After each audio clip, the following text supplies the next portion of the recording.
Ele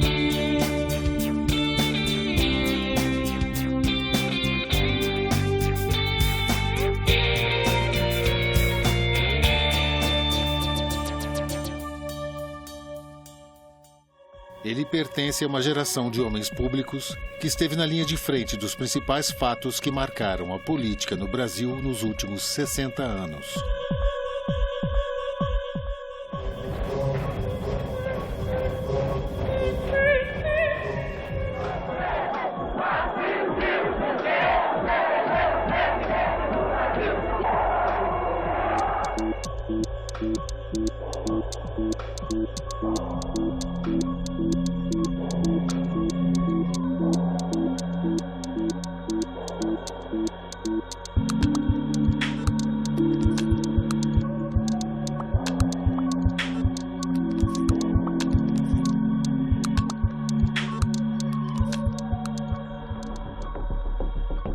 Representando o estado do Rio Grande do Sul por 4 mandatos, 3 deles consecutivos, por décadas ele fez da tribuna do Senado Federal a sua trincheira na luta por justiça social e o combate à corrupção e à impunidade.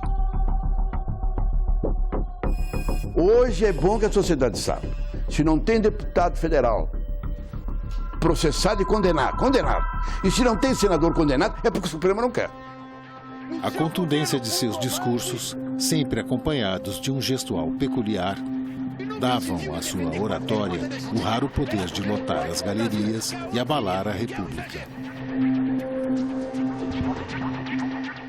Vossa Excelência, que é gênio, não é gênio em tudo. Me perdoe a sinceridade.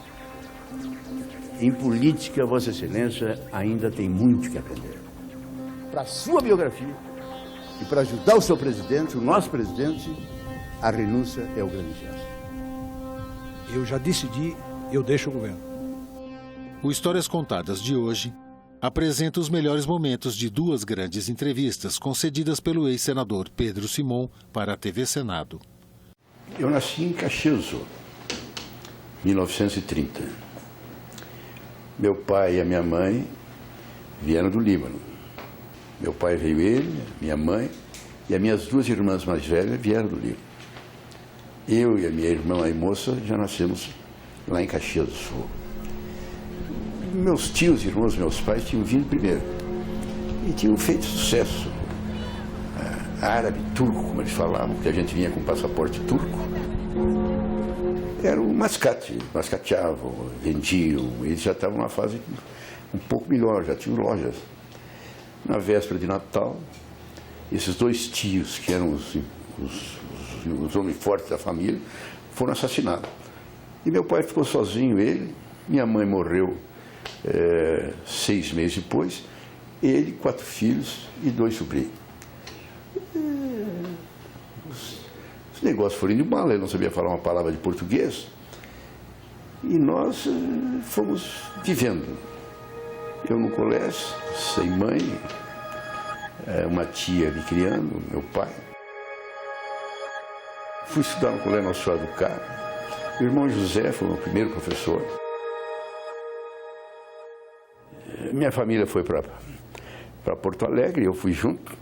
Terminei o colégio no Rosário. E aí tive uma atividade estudantil muito intensa. Grêmio Estudantil Rosariense, Centro Acadêmico da Faculdade de Direito da PUC, Diretório Central de Estudantes, União Estadual de Estudantes e presidência da Junta Governativa da UNE. Foram momentos muito bonitos. A minha fase universitária e a minha fase estudantil foi maravilhosa, que eu vi uma época de plenitude democrática. O irmão José Ortão, quando eu fui presidente do Grêmio Estudantil do Rosário, ele era diretor do Rosário. E quando eu fui para a Faculdade de Direito, ele era o reitor da Pontifícia Universidade Católica. E nós temos uma amizade muito profunda. Ele foi meu orientador e meu conselheiro. Eu ia para a medicina, meu pai queria que eu fosse médico. Ele foi na minha casa e convenceu meu pai e a mim. Não, é bobagem, seu Jorge. Seu filho é para ser advogado, ele tem que fazer isso, não faz isso. E eu mudei. Terminei de ninguém ser médico e fui advogado. Na Faculdade de Direito fiquei 3 anos no centro acadêmico. Depois fui presidente da Junta Governativa da UNE. E depois fui professor universitário. Fiz curso de na Sorbonne e na Universidade de Roma, de Economia Política e de Sociologia, e lecionei na Universidade de Caxias, Economia Política, na Faculdade de Direito, e Sociologia na Faculdade de Filosofia. Naquela época, os grandes líderes do Partido Trabalhista estavam no Rio Grande do Sul.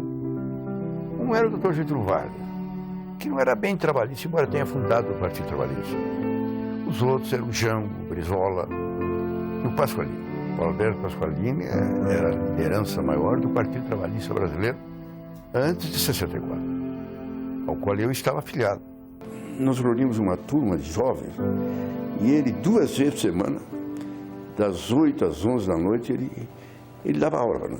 E foi para mim uma coisa que o resto da minha vida eu não posso me esquecer. Eu nunca tive problema, aquela história que dizem que principalmente os estudantes de medicina, na faculdade de medicina são tudo de esquerda. Quando se formam e começam a ganhar direito, viram para a direita.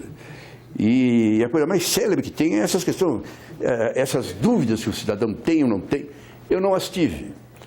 Por quê? Porque o Pasqualini, ele fez uma lavagem cerebral em mim. Ele me deixou essas coisas de uma clareza. O que ele dizia? Ele defendia o chamado solidarismo social. O comunismo é muito bom no que tange a igualdade social, mas é muito ruim porque tira a liberdade. O capitalismo é bom porque tem a liberdade, mas ele perde a igualdade social. Então os dois, na verdade, não servem.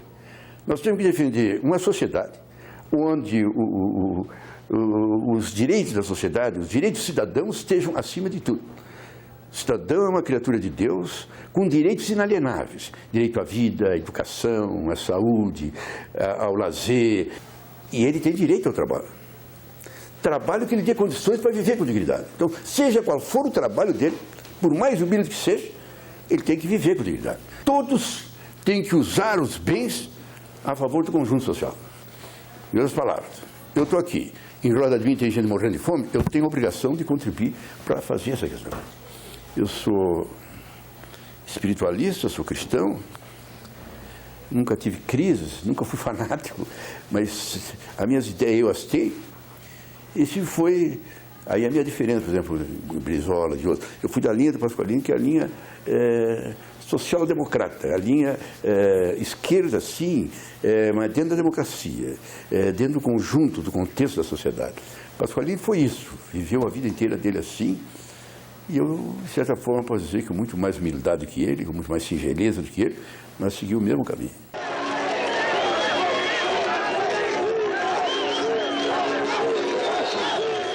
Era para mim ser candidato a vereador 4 anos antes, lá em Porto Alegre. Mas aí, como eu não apoiei o Brizola, ele não me botou na chave. Então eu não fui candidato. Qual é a diferença? É que eu não apoiei ele nem para prefeito e nem para governador a primeira vez. Na verdade, ele avançou muito porque ele era cunhado do Jango, o Getúlio foi o padrinho de casamento dele, mas tinha gente que estava na fila antes que ele. Eu queria muito o Loureiro da Silva, achar que devia ser ele.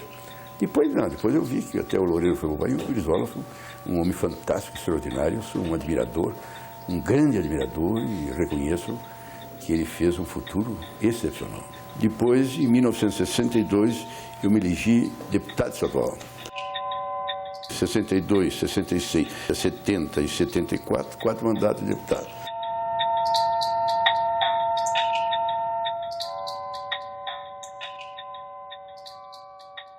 Era para mim ter vindo muito antes para a Câmara Federal, para o Senado. A gente vinha de um debate de 1970, o Brizola mandou votar em branco, dizendo que era tudo a mesma coisa, não valia nada, e foi um baque. No Rio Grande do Sul, a Arena ganhou, em segundo lugar foi o voto em branco, e o MDB entrou em terceiro lugar. Então, em 74 foi um renascer, e esse renascer foi complicado, porque eu fui buscar o Brossard, que era da Arena, era os discursos mais brilhantes feitos contra o Jango, contra o governo em 64, foram ele deputado estadual na Assembleia do Rio Grande do Sul. Mas ele se desiludiu com aquelas coisas, ficou profundamente revoltado com aquilo que ele imaginava que seria uma revolução democrática, dar no que deu, e veio para nós.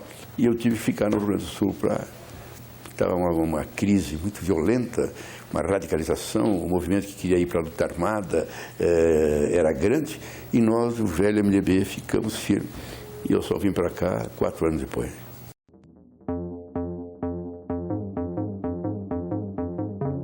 Olha, nós do MDB do Rio Grande do Sul, nós temos uma historiazinha separada. Quer dizer, a autenticidade, a luta, a resistência no MDB do Rio Grande do Sul foi unânime. Na história do MDB nós não temos ninguém, na época da ditadura, que foi para a arena, nem por pressão, nem por compra, nem por medo, nem por coisa nenhuma. Caçaram muita gente nós.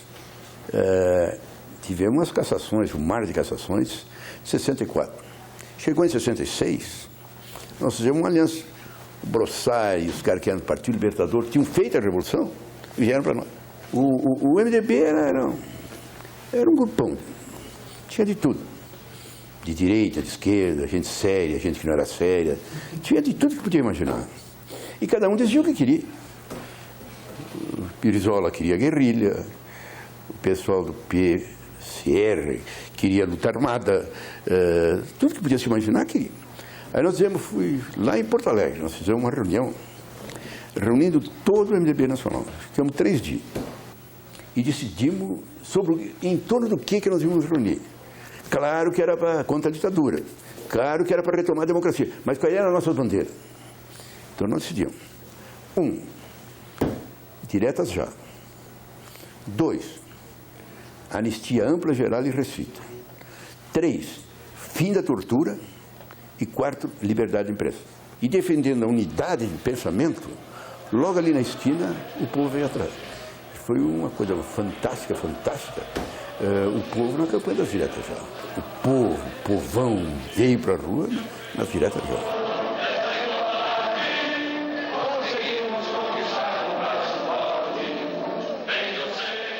As diretas já iam passar. Mas aí o exército caçou não sei quantos, cercou o Congresso, a imprensa começou a dizer horrores e mais horrores e mais horrores, e mesmo assim, né, a emenda passou, quer dizer, teve votos favoráveis. Faltou 9 votos para conseguir os 2/3 da época. Eu perdi uma eleição impossível em 82. E, na minha opinião, eu ganhei e perdi na apuração. PT lançou o Olívio, PDT lançou o Colares, eu fui para o MDB e toda a direita se uniu em torno do Jair Soares. A eleição de 82 foi uma eleição muito estranha. Como o governo tinha feito a fidelidade partidária e o voto vinculado de senador a vereador, e as eleições eram todas junto, foi um grande movimento dizendo que não dava para fazer. E aí, no dia seguinte, apareceu voto por tudo que é lado.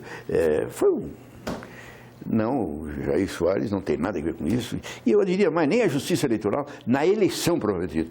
Agora, faltou a justiça, o doutor Ulisses foi, eu fui, faltou a justiça a coragem de reabrir a votação. Quando eu saí para a praia, eu estava chegando na praia, a eleição terminou às 5, eram 7 horas, o Jair já tinha 200 mil votos na minha frente. E eu digo, bom, ganhou a eleição. Eu disse, burro, eu sei, mas eu disse. Eu vou adivinhar que ele só tinha escolhido cidades onde o Jair ganhava, e em Porto Alegre só bairros onde se sabia que eles ganhavam.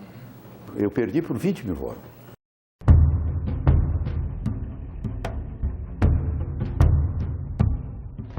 Aqui está Porto Alegre, a cidade considerada mais politizada do Brasil.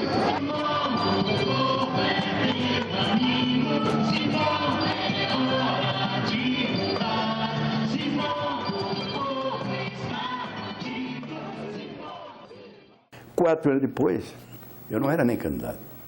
Eu fui uma candidatura, não tem explicação. Meu filho morreu 11 meses antes de um acidente de automóvel.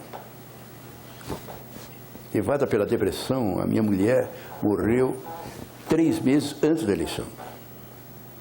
E eu não saí de casa. Quando eu vi, eu era candidato. E o motivo de eles forçarem a minha candidatura era que o Marquesan e o Brizola tinham subido. Então eu fui candidato, e nem era para ganhar. Eu fui candidato para marcar posição. Se não marcar posição, todo mundo achava que não tinha chance.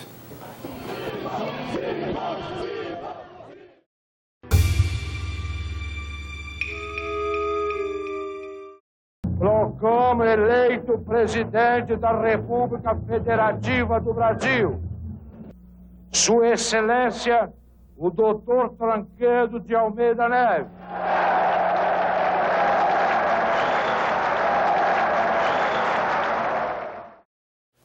A eleição do Dr. Tancredo foi muito interessante. Nós tínhamos 2 candidatos no MDB. Um certo, que era o Ulisses, passo direto já. Ninguém discutia. E o Tancredo e mais gente que achavam que não ia passar as diretas já estavam bolando uma jogada seguinte, que era ir para o colégio eleitoral, que à época ninguém sonhava com essa possibilidade. Que eu fui sempre muito amigo do Dr. Ulisses e muito amigo do Dr. Tancredo. Então, naqueles grupos do MDB, tinha o pessoal que era só do Tancredo e tinha o pessoal que era só do Ulisses. Eu convivi mais com o Dr. Ulisses, ele era presidente, eu era primeiro vice, era secretário-geral, mas sempre mantive uma amizade muito estreita com o Dr. Tancredo. Quando chegou na hora de compor, eu tive um trabalho muito importante, junto com outros, na hora de trazer, 2 vezes, trazer o Dr. Ulisses para o PMDB, que quando extinguiram o MDB ele não queria mais nada. E a segunda vez, quando caiu as diretas já. O Dr. Ulisses estava entregue. Mas ele, olha, Pedro, me admira, mas nem morto vamos levar para o colégio eleitoral. Começou a crescer aquela hipótese, começou a crescer aquela hipótese, e é o que aconteceu. Aí trouxemos o Dr. Ulisses para isso também. E ele topou. Aí estava na discussão ainda quem era o candidato e quem não era o candidato. A gente sabia que no colégio eleitoral o candidato era o Tancredo, mas o Ulisses não sabia. Ele achava que ele continua sendo o candidato. Aí aconteceu uma coisa muito interessante. O Tancredo convenceu o Richa, que era o governador do Paraná. E o Richa foi a São Paulo e convenceu o Montoro, governador de São Paulo. Os 2 convenceram de reunir todos os governadores para São Tancredo, presidente da República. No momento que o Montoro, e não foi o Montoro que lançou, de São Paulo, governador de São Paulo, abria mão, quer dizer, foi governador de Minas, fechou o Íris Rezende aqui de Goiás, o Jader Barbalho lá do Pará, o Camata do Espírito Santo, foi uma unanimidade do governador. E logo atrás, os governadores da antiga Arena do Nordeste se reuniram e abriram mão, romperam com a candidatura do Maluf e deram apoio à candidatura do Tancredo. E ganhou a eleição. Na hora de escolher o vice, o Tancredo, na verdade, era o Marquesan e o Marco Maciel. Os 2 não aceitaram, porque os 2 eram deputados federais. E tinha um artigo naquela época na lei que diz o seguinte: perde o mandato alguém que se candidatar por um partido diferente daquele a que ele pertence. Saísse do PDS para entrar no MDB, eles perdiam o mandato. Então não aceitaram. O Sarney foi eleito 4 anos antes pela Arena, ainda era Arena. E a Arena tinha sido extinta. Então o Sarney estava livre. Então ele tinha sido eleito pela Arena, não existia mais Arena, aí ele se apresentou. E no dia que antecedeu a posse, quando nós fomos chamados num hospital de base, aí foi tomada a decisão, opera, não opera, vai para São Paulo, não vai para São Paulo. Muito contragosto, porque o Tancredo dizia que ele queria assumir no outro dia às 9 horas. Depois de assumir, os médicos fizessem dele o que bem entendesse. Mas ele queria assumir, porque a informação que ele tinha é que o Figueiredo não dava posse para ele. Mas aí os médicos disseram, não, tem que ser agora já, que o perigo do rompimento e uma inflamação generalizada é imenso. E ele foi operado. Quando ele foi para a casa de operação, para a mesa de cirurgia, o doutor Ulisses, no quarto que nós estávamos ali, o quarto do lado, estava o Sarney, estava o Fernando Henrique. E quando Ulisses disse, e o que fizemos agora? O general Leônidas, fardado, tira do bolso da Constituição e lê o artigo. Está aqui. Compete ao vice-presidente substituir o presidente em caso de morte, doença, vaga, licença, renúncia, viagem, férias. E o doutor Ulisses, o senhor tem razão, é isso aí. Eu pedi para falar. E o doutor Ulisses me tratou como se eu fosse uma criancinha, um molequezinho. Não deu a palavra e encerrou. E depois, quando estamos saindo, ele me levou para um canto e disse, o que é que eu...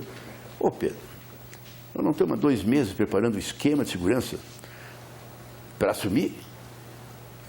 Claro que eu não imaginava que o problema ia ser esse, que o Tancredo ia ficar doente. Mas nós estávamos preparados para o Figueiredo não deixar assumir, aquela coisa toda, um militar virar a mesa, está tudo preparado. Quem é que coordenou todo esse trabalho? Quem fez todo esse trabalho? O Leônidas, como ministro do Exército, ele que já tinha nomeado os comandantes do primeiro exército, segundo exército, terceiro exército, quarto exército, eles tinham nomeado todo o esquema que já estava funcionando. Tanto que o Figueiredo não passou o cargo para o Sarney, foi embora, foi visitar o Tancredo no Hospital de Bar. E quem estava em toda a estrutura do palácio era a equipe que o Tancredo já tinha escolhido para assumir. Então agora só falta essa. Eu digo, não, quem assume sou eu. Não, é o Sarney, sou eu. Daqui a pouco assume o Leônidas, coisa parecida. E foi o que aconteceu. Foi aí que ele ganhou. Porque eu disse, doutor, porque o doutor disse uma coisa seguinte, o Leônidas estava certo. O vice-presidente assume morte, doença, cirurgia, tudo mais. Mas ele assume o lugar do presidente. Só que o Tancredo não era presidente. Ele ainda não tinha assumido. Então quem tinha que assumir ali era o presidente do Congresso, que assumiria e ficaria esperando. Quando melhorasse, se voltasse. E se morresse, convocaria a nova eleição, porque aí também o Sarney não assumiria. Quer dizer, 2 meses depois o Tancredo morreu. Morreu, o Sarney também não ficava. Convocaria uma nova eleição. Mas aí é isso que eu digo, é o destino. E eu defendia, até hoje eu defendo, quem tinha que assumir era o doutor Ulisses. Lamento informar que o excelentíssimo senhor presidente da República, Tancredo de Almeida Neves, faleceu esta noite, no Instituto do Coração, às 10h23.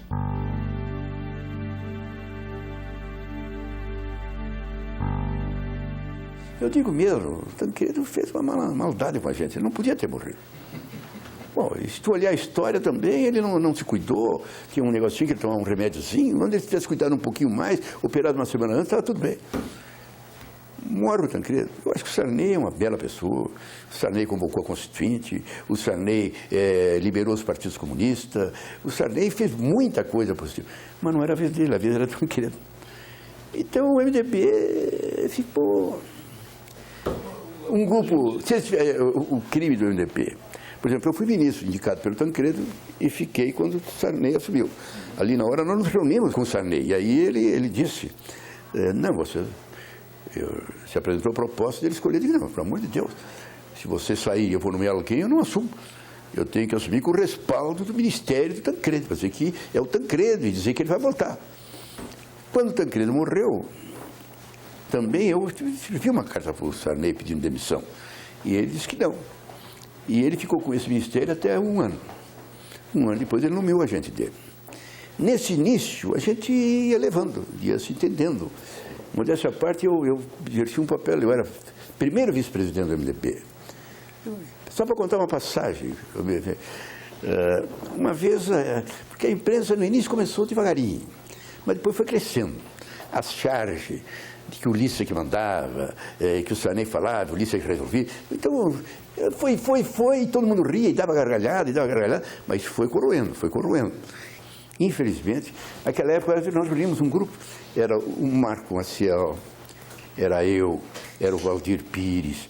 Nós tínhamos um grupo que a gente se reunia para fazer esse entendimento.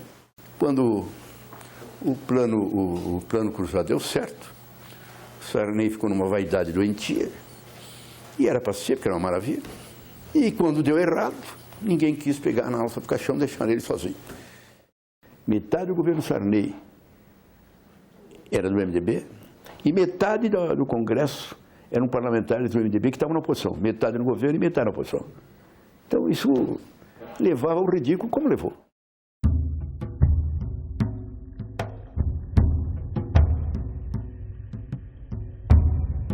O parlamento está tão esvaziado, está vivendo uma crise tão dramática, que eu, sinceramente, eu acho hoje muito pior que na época da ditadura. Na época da ditadura, a gente tinha garra, agorizada, a gente estava embalado. Era uma coisa interessante, principalmente o nosso MDB do Rio Grande do Sul. Era gente idealista, gente de garra, de luta. Eu achava que o MDB eram os cristãos do início do Atos dos Apóstolos.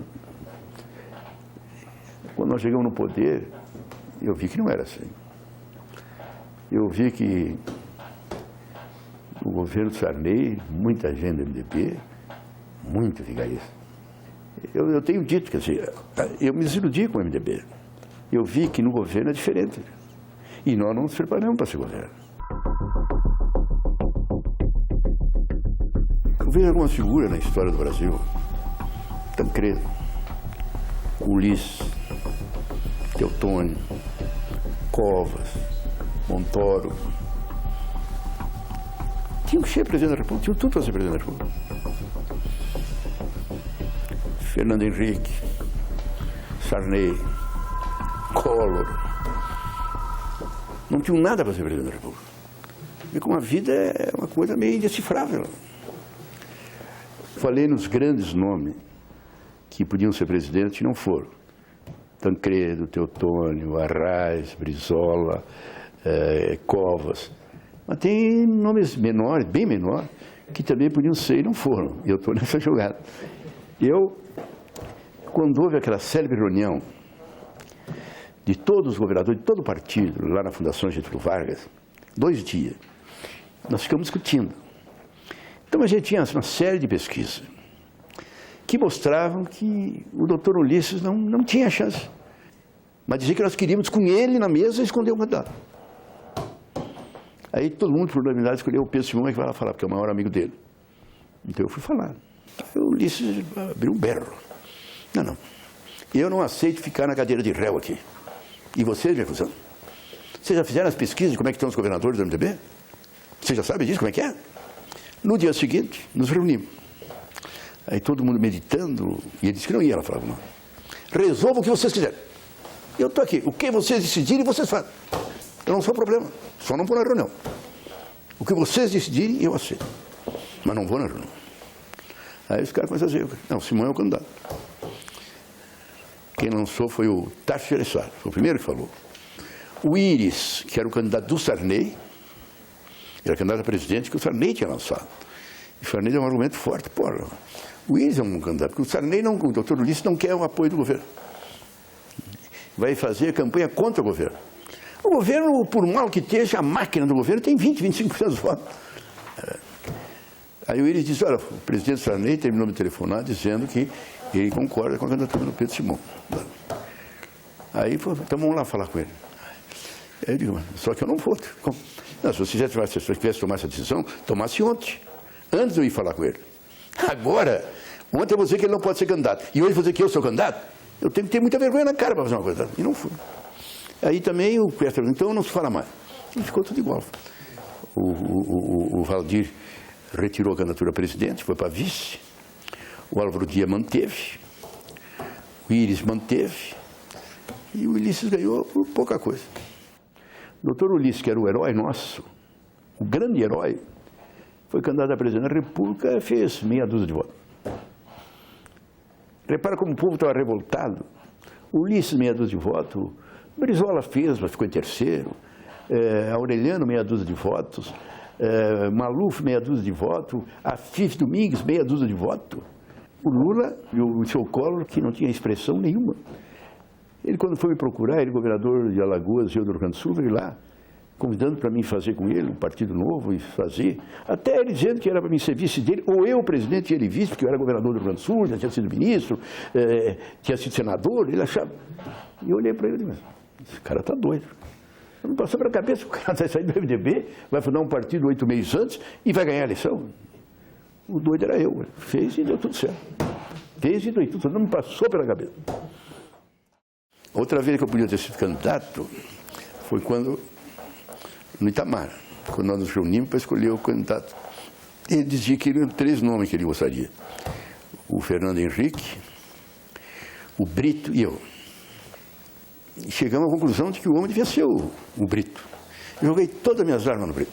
O Brito, ele tinha feito aquela jogada espetacular dos aposentados, dado 143%, lembra? O Fernando Henrique topou, ele topou, o presidente, parece que o Antônio Brito não aceitou. Não aceitou, não houve crise que fizesse ele aceitar.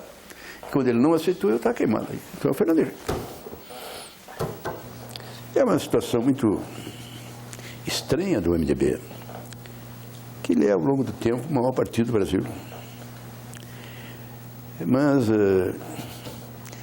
na hora de se reunir para traçar os seus rumos, isso não acontece. E não se diga, não, é que o MDB é um punhado de líderes regionais que não se reúnem em torno de uma bandeira. Pode ser, mas não é essa a causa. A causa é que nós temos um punhado de líderes regionais que reúnem em torno dos cargos, dos favores e das benesses do governo. Sem bandeira, e sem cheiro e sem cor. Prometo manter, defender e cumprir a Constituição, observar as leis, promover o bem geral do povo brasileiro, sustentar a união, a integridade e a independência do Brasil.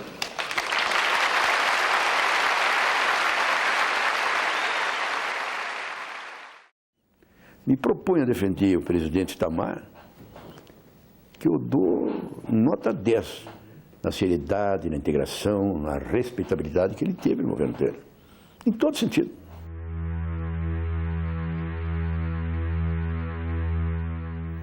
O Itamar assumiu e se criou a CPI dos anões. E a CPI começou a trazer as provas. Olha, foi coisa fantástica. Nunca na história do Congresso brasileiro se reuniu tanta prova, tanto argumento, tanto conteúdo como naquela comissão. Aí ficou todo mundo de uma hora contra nós. E aí era para votar a prorrogação por mais 30 dias, e aí não houve jeito. Aí nos reunimos e dissemos: nós só temos uma saída. Vamos pegar só os parlamentares e vamos, na conclusão, dizer, conclusão da CPI, 30 dias após encerrar essa comissão, nós installaremos a CPI das empreiteiras. E foi. Caçamos 10 parlamentares, saiu com êxito. Aí assumiu o Fernando Henrique. E nunca deixou criar. Nunca deixou criar a comissão. Não houve jeito. Não deixaram, quer dizer, o PSDB fala e grita agora, mas tem mais CPI agora no PT do que nos 8 anos do Fernando Henrique. Que ele não deixaram.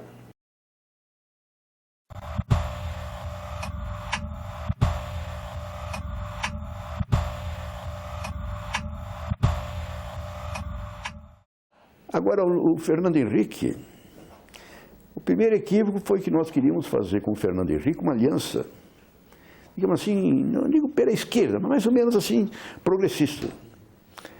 O PTB, a coisa toda. E quando ele chegou, ele já tinha escolhido, já tinha feito aliança com o PFL. E quando ele ganhou, Mitterrand era Deus na França e no mundo. O Felipe Gonçalves, meu Deus, ele ganhou e cá entre nós. Foi um governo de direita, né? Foi um governo... As coisas foram acontecendo. Cá entre nós, hoje, falar da Vale do Rio Doce é até estranho, porque é uma empresa espetacular, crescendo, avançando, desenvolvendo, progredindo. Mas a venda foi um escândalo. Ela não foi vendida, ela não foi vendida, ela foi doada. Quer dizer, foi doada. Até 2 dias antes, todo mundo sabia quem ia ganhar, era o Antônio Emílio de Moraes. Na véspera, o setor do Banco do Brasil, que estava fechado com o Votorantim, atendendo um pedido do ministro, muda o voto e vota com eles e eles ganham. E aquela história, cá entre nós, da reeleição, foi Começou tudo, começou ali. E compraram a votação da emenda. A gente sabe, se viu a gravação, eu vi a gravação, o ministro tal, o deputado tal, é tanto. Porque quando houve a Constituinte, eu era governador, eu não votei. Mas eu era governador, a emenda dizia respeito a mim também, e eu fui contra. E eu também. Eu votei contra, sou radicalmente contra. Foi unanimidade. Quando veio agora... Pela primeira vez, um homem nascido na pobreza, que teve que derrotar o risco crônico da morte na infância e vencer depois a desesperança na idade adulta, chegava pela disputa democrática ao mais alto posto da República. Aí veio Lula. Eu não nego para vocês, eu me empolguei com a candidatura do Lula. Era um homem sério. Foi candidato não sei quantas vezes, perdeu todas. Nunca se uma palavra contra ele. O Lula é a pessoa que mais se aproxima do Dr. Getúlio, em termos de malícia. Eu digo até que ele é mais do que o Getúlio, porque o Getúlio era lá em 30, 45, eram os partidos. Ele não, ele é um... Meu Deus, nem vou discutir. E o PT, aquela coisa espetacular, uma situação de dignidade, de correção. Eu achei que ia ser um... Chegou a nossa vez. Quando eu disse para ele que não ia ser, não aceitava o ministério, o que eu vi de pessoas, você está louco, rapaz? Agora que vamos salvar o Brasil, a gente passou a vida inteira dizendo que nós vamos salvar o Brasil, agora que vamos, tu cai fora. Aí eu me arrependi. Mas, rapaz, que coisa cruel. A verdade é essa, eu chego à conclusão. O poder corrompe. E todo poder corrompe inteiramente. Mas o que eu vejo com grave, isso eu não perdoo, é o Lula esquecer a seriedade, esquecer o caráter, a dignidade. Ele não tinha o direito de fazer isso. Ele não tinha direito de fazer isso. Presidente reeleito, o povão do lado dele. E quando foi o mensalão, jogou nas costas do Zé Dirceu e queimou o Zé Dirceu. Aí o herói, então, era o ministro da Fazenda, era um insubstituível. Aí apareceu um caseiro, não sei o quê, botou, que na verdade ele não tem amigo. Não. Se o governo tivesse uma linha da seriedade, da dignidade, tivesse uma cara, olha, eu não sei, eu acho que Deus é que fez, porque aí o Lula seria imbatível, ele seria uma figura mística, maior do que Getúlio, seria uma figura fantástica. É triste, mas eu sou obrigado a dizer. Participando da CPI do impeachment do Collor. Se olhar para o Fernando Henrique e olhar a votação da emenda da reeleição, compraram parlamentares a preço de ouro, onde olhar para a privatização da Vale do Rio Doce, que foi um escândalo, se olhar para o Lula e olhar para o mensalão, eu tenho que ser muito sincero. As contas do Collor eram um caso para tribunal de pequenas causas.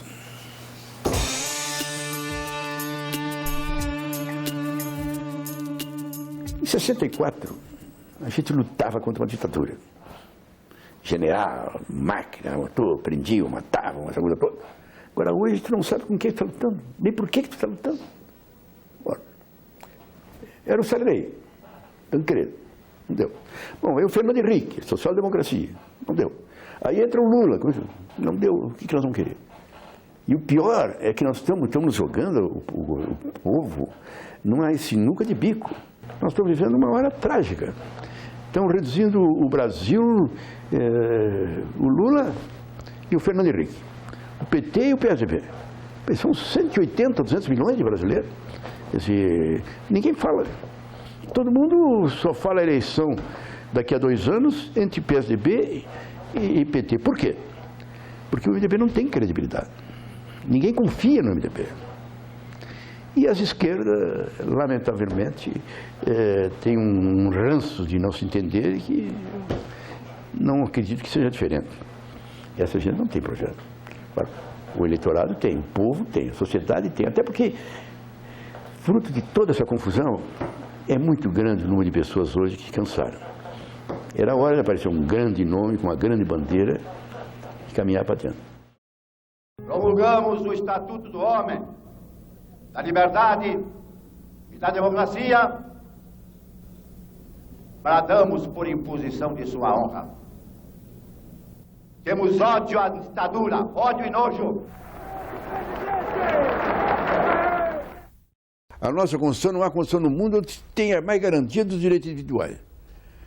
Onde mais se fala em direitos individuais, mas menos se fala em deveres, menos se fala em obrigação, menos se fala em contraprestação do que nós devemos fazer para a sociedade. Até o último momento, o modelo da Constituição era parlamentarista. Tanto que tinha uma comissão de sistematização, que era quem fazia o projeto final, para depois ir para o plenário. Esse projeto final que foi aprovado para ir para o plenário era parlamentarista. E dentro do parlamentarismo tinha a medida provisória. A medida provisória é da essência do parlamentarismo. Na Inglaterra tem medida provisória, na Espanha, na Itália, na França, tem medida provisória. Mas é que a medida provisória nesses países, ela existe.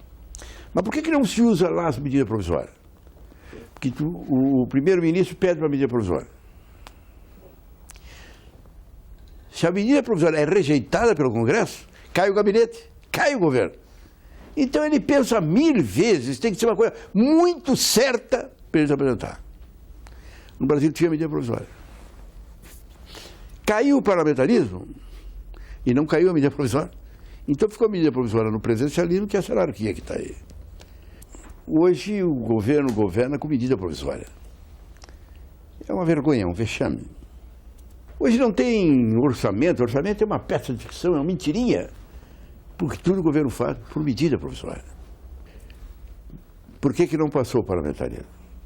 Porque o pessoal resolveu misturar o parlamentarismo com o tempo do mandato de Sarney. O projeto que saiu, elaborado na Comissão de Sistematização, era de 4 anos, e ele aumentou para 5. Mas a Constituição era de 6 e ele diminuiu para 5. Infelizmente, o nosso líder, que era o Covas, e os outros, fizeram uma luta mortal entre 4 e 5, e entre 4 anos e 5 anos, passou 5 anos e caiu o parlamentarismo. Foi uma coisa muito triste. Quando nós fizemos um plebiscito, foi uma coisa dramática. Fizemos um plebiscito entre parlamentarismo, presidencialismo e monarquia. E nós tínhamos terminado de fazer o impeachment do Collor. Então os presidencialistas diziam, se é bom, fica, se é ruim, a gente tira. Tiramos o Collor. Então o pessoal achou que era isso. E caiu o parlamentarismo. É uma das coisas mais tristes, mais dolorosas da política brasileira. E sou obrigado a te dizer, a elite brasileira, a burguesia, se uniu e se deu as mãos em torno de uma defesa de uma tese cruel que nem essa do presidencialismo.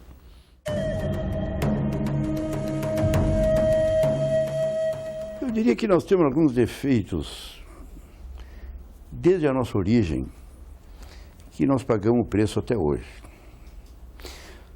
Um regime de falta de participação, de falta de liberdade, de falta de sentido coletivo. Mas o dono da fazenda de café, ou da fazenda de arroz, ou da criação de gado, ele era o patrão, o padre, o chefe, o rei, tudo. Então a nossa organização inicial foi muito ruim. E ela veio vindo nesse sentido. Veio nesse sentido de tal maneira que o Brasil nunca teve partido político com seriedade. Nunca teve partido político. As eleições, durante muito tempo, foram eleições de mentirinha.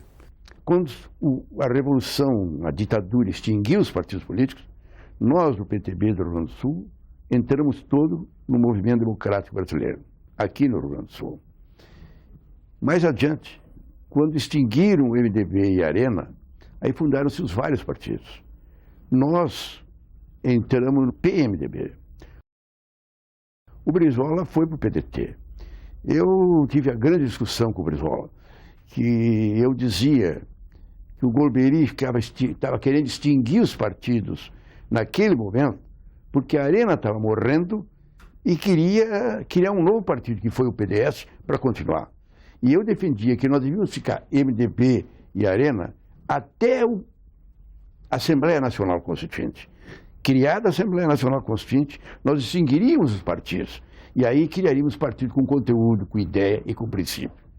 Lamentavelmente, isso não aconteceu. O Golbery conseguiu seu intento, abriu o leque partidário, então aí 40 partidos, todos sem conteúdo, sem ideia, sem princípio, sem coisa nenhuma.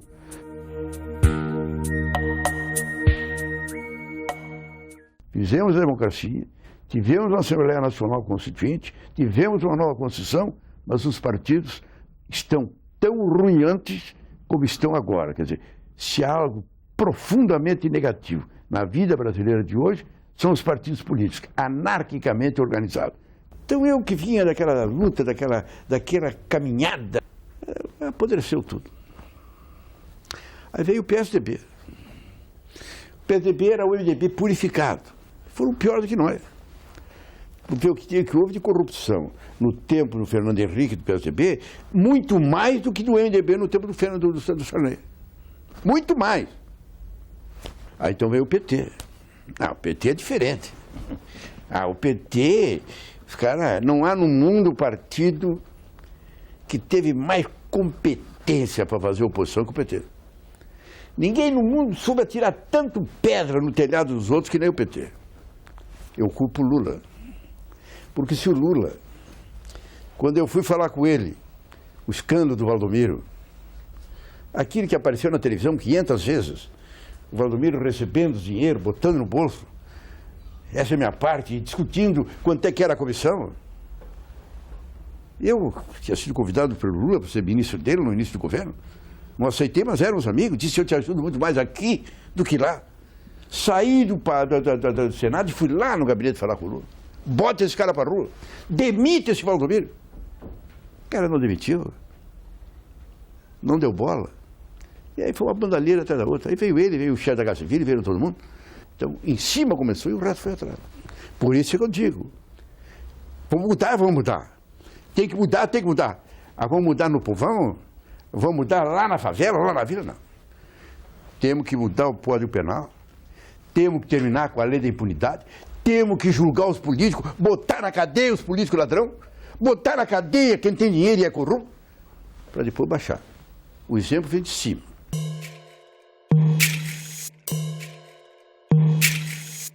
Se nós tivéssemos no Brasil partidos políticos, 2, 3, 4, que nem é na Europa, na Inglaterra, na Argentina, no Chile, no Uruguai, 4 partidos, 3 partidos, nós somos 40. Se nós tivéssemos uma distrital, se nós tivéssemos uma campanha com participação apenas financeira, sem dinheiro particular, se nós tivéssemos lista fechada, onde as pessoas, se nós tivéssemos fidelidade partidária, se nós tivéssemos uma justiça que funcionasse, o Brasil é um país da impunidade, só ladrão de galinha para a cadeia. Então, essa série de medidas, de modificações que precisam serem feitas, mas que o comando não deixa. Esse comando é uma cúpula que está ali, é o grande empresário, é o grande banqueiro, é o grande dono do jornal, é o grande chefe político, é um comando que vem levando ao longo do tempo e não deixa se fazer essas transformações. Isso terá que ser feito. Quer dizer, o cidadão, para ser síndico do edifício, tem que mostrar a ficha quem ele é. O cidadão, para ser juiz de direito, passa no concurso, mas depois ele tem que mostrar quem ele é. Para ser presidente da República, governador, senador, não importa. Pode ser qualquer picareta, desde que não seja condenado em caráter definitivo. Tem coisas que estão mudando. Você quer ver uma coisa?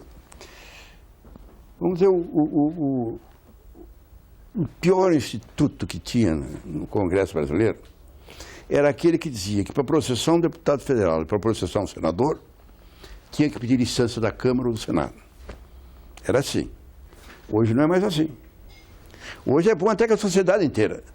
Hoje o senador, o deputado, para ser processado, basta que o Supremo processe. Processe, condene, faça o que quiser. Hoje é bom que a sociedade saiba. Se não tem deputado federal processado e condenado. Condenado. E se não tem senador condenado, é porque o Supremo não quer. Porque o Supremo quer, pode condenar. Hoje é um movimento que está crescendo, no sentido de que quem tem ficha suja não pode ser candidato. Se ele é condenado e não tem mais nenhuma solução, ele está condenado, aí ele não pode ser candidato. E no Brasil ninguém é condenado em era definitiva. Ninguém que eu digo é gente importante, político, doutor, empresário, rico, general. Quem é importante que tem um bom advogado não é condenado em caráter efetivo. E como ele não é condenado e não é absolvido, o povão julga por baixo. É tudo igual. Agora, se de repente nós criarmos uma lei que obrigue o cidadão a ser julgado, muda tudo.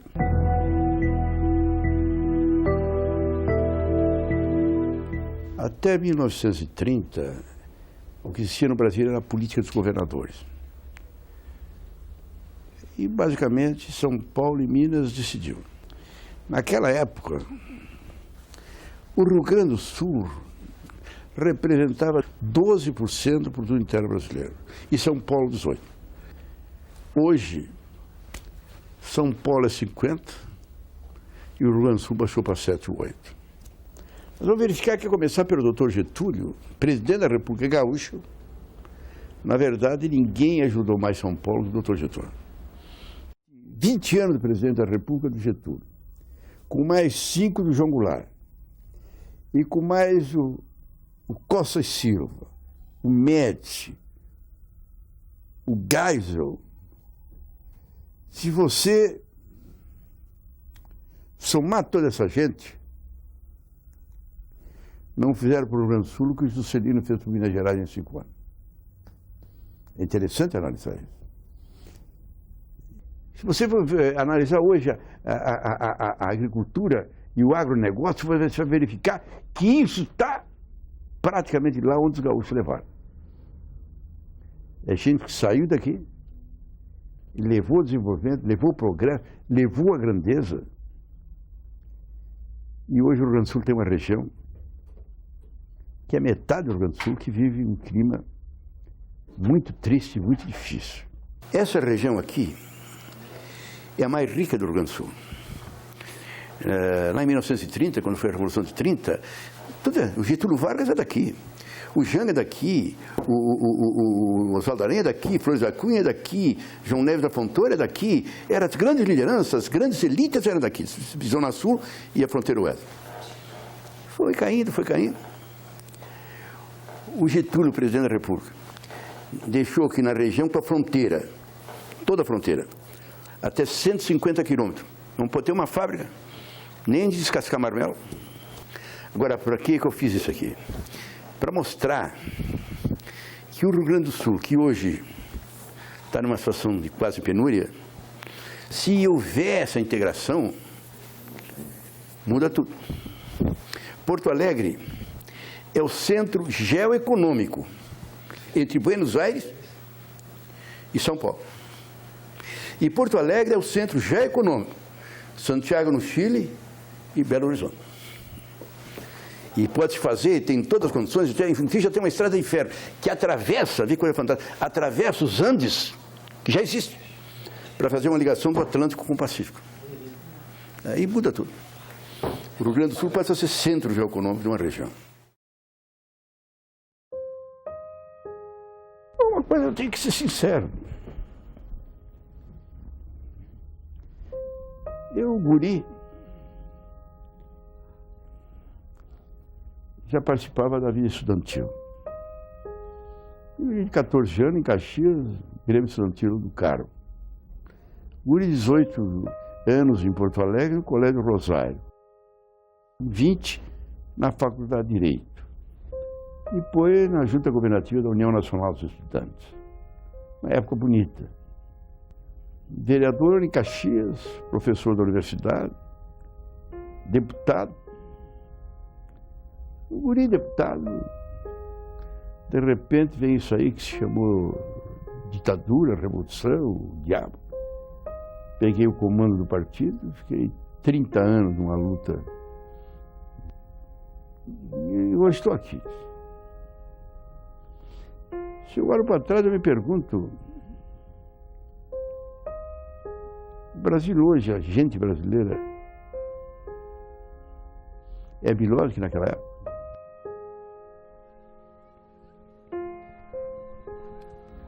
Eu vejo que eu e a minha família, humilde, classe média bem baixa lá em Caxias, nós tínhamos um padrão. Meu pai, minha família, minha escola, minha igreja, nós tínhamos uma linha. E o povo era isso.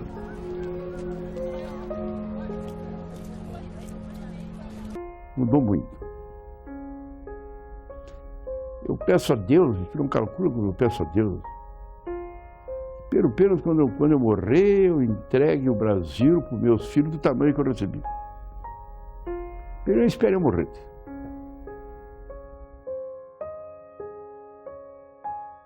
Foram tantas as vezes que a gente quase chegou lá, mas não chegou lá. Eu não sei. Eu acho que eu fiz a minha parte. Fiz. Podia ter sido mais ousado. Mais uma oportunidade, a perspectiva de uma candidatura a presidente passou ali do lado, sem vaidade, sem preocupação. Não tive nenhuma preocupação nesse sentido. São Francisco é considerado a maior personalidade do segundo milênio. E eu sigo o pensamento dele. Acho que nessa hora que nós estamos vivendo, em que o mundo se pergunta para onde vai, eu quero que a fé em valores que nem São Francisco teve, ajudam muito a gente a levar adiante. Dê pão a quem tem fome. E dê fome de justiça a quem tem pão. Eu acho que nessa frase teria a essência do pensamento humano.